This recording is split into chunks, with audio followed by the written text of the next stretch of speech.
Hello friends, welcome to my channel once again, and thanks for watching this video. This is Delo on Real Talk with Nilu. When I started my channel in December last year December 2023, I promised myself, and I actually said it on my first video, that I would post every 2 weeks. But here I am posting this video 3 weeks after the last one. Life has really been busy, and I'm hoping to be more consistent. But please stick around and help share, subscribe and like my video, and I would also appreciate your comments in the comment section. Okay, so like I said, life has been busy, and in the randomness of life, you often come upon things that seem like it's just speaking to you directly.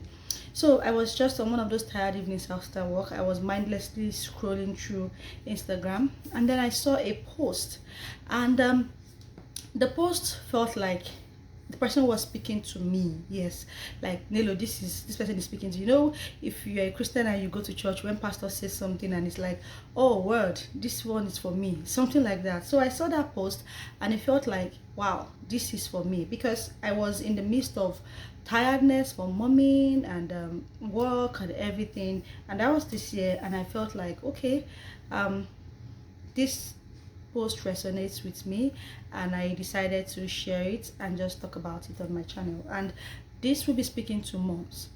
This video is going to be speaking to moms, and should I say maybe parents, because anybody that has to take care of small kids can maybe relate to this video. I would try. I'm an old woman. I'm trying to learn editing, so, but I'm not yet there. If I'm able to edit it before I post this video, I'm going to put a screenshot of the Instagram, what I read on Instagram. But if I'm not able to, I just want to read it here, what I read, so you see why it resonates with me. So the post said, it was from a mom page on Instagram, and it said, 4 reasons why high achieving women tend to struggle with postpartum and often ongoing anxiety in motherhood. I consider myself very high achieving, and I must say that even recently with motherhood, I questioned my ambition. Like, it looks like my ambition has reduced, but I'm getting back there. So there is 4 reasons why high achieving women tend to struggle with postpartum and often ongoing anxiety in motherhood. But 3 reasons are what I'm going to read here, the 3 reasons that resonates more with me. So the first one, it says, we thrive when we are in control, and there is so much about motherhood that is not in our control. That hits me. Like, there is so much about motherhood that is not in your control. And the second one says, we feel most comfortable when we are organized. However, motherhood is chaotic and messy. Anybody that knew me growing up knew I had to have my things in a certain order. My siblings knew, if you move my thing, in fact, I know if you move my thing, if I leave something there, I want it there. So imagine me being a mom in that kind of with that kind of mind, my programmed mind, always wanting to have things in a certain way. Motherhood is chaotic and messy. Your house will not always be 100% neat. It took me a long while to be able to overlook scattered toys and everything in between. And the third one, then I'll discuss, I'll say how this personally affects me, is we like to get stuff done when we want to get it done.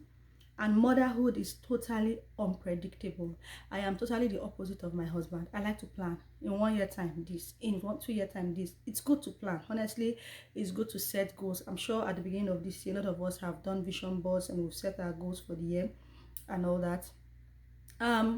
But motherhood comes with a lot of curveballs. It is really unpredictable. And so one example that really came to my mind was sometime last December. I came back from work. I was feeling tired, and when I left work that day, I had a lot of work to do, and I was not done. So I was looking forward to going to work the next day to at least reduce the work I did not finish on this day. So imagine that by 4 a.m. my daughter started throwing up. She called me, "Mommy, I don't feel good." And before we could even figure out what was happening, she threw up, everywhere. I started cleaning the mess. And I just thought, okay, maybe it's something upset her stomach and she's just reacting to it. But in the space of 1 hour, she threw up like 4 good times. I mean, at that point, I knew I couldn't go to work. So I knew work was out of the question for me at that point. So I waited till when it was reasonably okay, and then I called my boss to say that my team lead to say that I won't be coming to work and my daughter is not feeling well. Now remember, I said that I had a lot of work and I had looked forward to going to work to bring it down. And the kind of work I do, you're giving your own workload. Somebody cannot even do your workload. So if you don't come to work and if you don't come to work for any reason, the work you plan to do today will just totally add up to the one you were supposed to do tomorrow. So imagine how I felt when I knew I couldn't go to work. Talk about unpredictability. Talk about things being unpredictable. So I realized that I started getting upset at the situation. Of course, I wasn't upset at my daughter. Nobody plans to be sick, so I knew it was totally out of her control. But I realized I was upset at the situation. I started snapping at things, snapping at people and all that. And after a while, my husband left for work and with my other kids, I realized that I then told myself towards noon, I was still, angry, and I was at home, but my mind was just thinking about all the work that will be multiplied tomorrow. I couldn't do anything about it. It doesn't change the fact that I wasn't feeling well.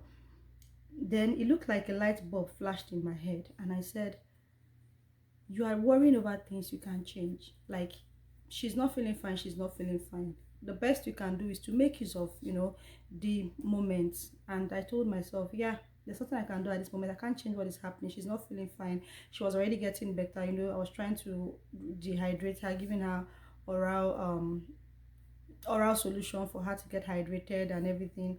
And I just told myself, I said, Nilo, you have to make use of, the best use of the situation.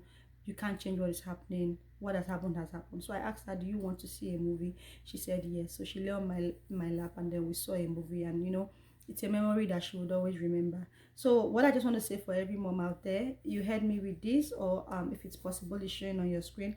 Motherhood is unpredictable, and one thing you can learn to do in the unpredictability of motherhood, or in the chaos and messiness of motherhood, is to make the best use of the situation. And honestly, I don't have the manual. When I talk about things here, I'm talking about it like I'm speaking to myself. So I'm just saying my thoughts out loud. This YouTube channel is for me saying what is in my head out loud. So I'm also telling myself, I'm somebody that if things go, sometimes my husband has to physically like calm me down to say, yeah, just calm down, everything will be fine, because I am going upset at the situations I cannot change. But I'm promising myself that in year 2024, situations I cannot change, I will try to let it not get me worked up, especially when it comes to motherhood and the whole the whole interesting times that come with it. Yeah, I would like to hear your thoughts on the things I've shared. Have you ever been in a situation where your life has been almost totally unpredictable, and you could not understand, and then you caught yourself? How did you manage that situation? Somebody else might just learn from you. And also, please don't forget to like, share and subscribe this video. And I also value your feedback. You can send it to my you can also send me personal feedback to my email, realtalkwithnelo@gmail.com. It will be totally appreciated. And if you have something you want me to discuss on this channel, please don't hesitate to, you can send me a mail. I would discuss about it, and if I would ask for the comment of others, you might want to hear others' feedback. You can also ask me to talk about it and ask others for their feedback in the comment section that you will be learning from it. So I hope to, until next time, take care and have a great week.